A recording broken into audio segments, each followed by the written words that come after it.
So the 𝒂𝒐𝒃𝒂𝒓 delegation with Brinda Karat, P.K. Srimati and myself visited Manipur. We have read about what's happening in Manipur, but those words cannot really describe the reality. We have seen the trauma, the misery, the barbarism, the unnerving situation over there. We met Joshua, whose 7-year-old son and wife and a friend was burnt in an ambulance. The police took them to the hospital in an ambulance when the son was hit by a sniper, but on the way mysteriously disappeared, and then they were left at the mercy of the mobs. And that's the time when the mobs took over and burned them alive. Joshua is numb. Similarly, a family lost their 18-year-old son who was working in an iron factory. He rang up his mother to say that he's feeling unsafe and went to a friend's house. But the mobs caught him there, dragged him, beat him to death and burnt him. There are innumerable such stories, not written about, unknown. No one knows where their children are, where their dead bodies are. The parents are in a trauma. They only want to see their dead children. But the government has abdicated its responsibility. A young 24-year-old woman from a relief camp gave birth to a baby boy. She was rushed to the hospital and there were no doctors. She died due to excessive bleeding. The Modi-Shah government in Delhi is continuing to support a chief minister who is complicit in this barbarity. The people of Manipur are saying, help us. All that we want is justice. We want our children to rest in peace who have died. We want our lives back. We want to live normally with each other. Help us. The accused, the rapists, the murderers, they are all free. No one has been arrested. But we are suffering. The people are angry with the government. The people want the government to be held responsible. They are saying that this chief minister needs to go because he left the people of Manipur at the mercy of the mobs instead of coming forward to save them. We went to the relief camps. Nearly 350 relief camps are there in Manipur where more than 55,000 people, women, men, old people, children are staying there.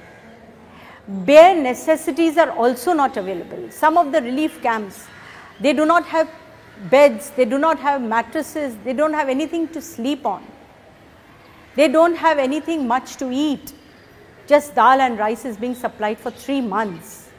People have been staying there for 3 months. They don't know what has happened to their houses. Their houses are burnt to ashes. One of them said that they had recently built a new house and that house is now no more. When we asked some of them, what do you have to say? They said, there are no words to describe the multiple losses that we have suffered. What do we say? We have been pushed into a situation beyond our control. We lived happily with each other. Overnight, we have become enemies. The divide is deep. The despair is deep. Women have said that we have been robbed of our dignity and self-respect. We are humiliated. We are embarrassed to live in these camps. We have to live with people's handouts. We are wearing old clothes. We do not know how long we will be living here. And nobody has any answers to that. We met the governor. We told her the children are out of school. In the valley, only some schools have started. But most of the children are out of school. We have apprised her of the situation. She has promised us that she will try to do her best.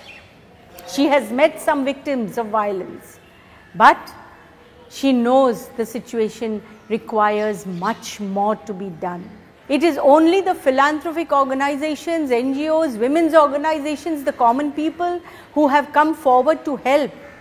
They have provided some kind of relief. There are some young psychologists, young girls who are dealing with women and children who are suffering trauma. They are trying to help their best, but it's insufficient. It's the government who has to take this responsibility.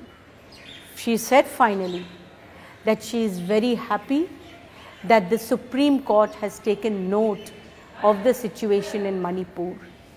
But much more needs to be done. As Indians, we all need to come forward. The women of Manipur everywhere, either in the hills or in the valley, have said, and they have told us, convey this to every woman in India, that we do not want any woman to suffer what we have suffered. Any woman to be a victim of atrocity as we have been, as our children have been. We want every woman to be having a right to live a life with dignity, and we also want dignity. So every woman, please speak for us, help us get justice.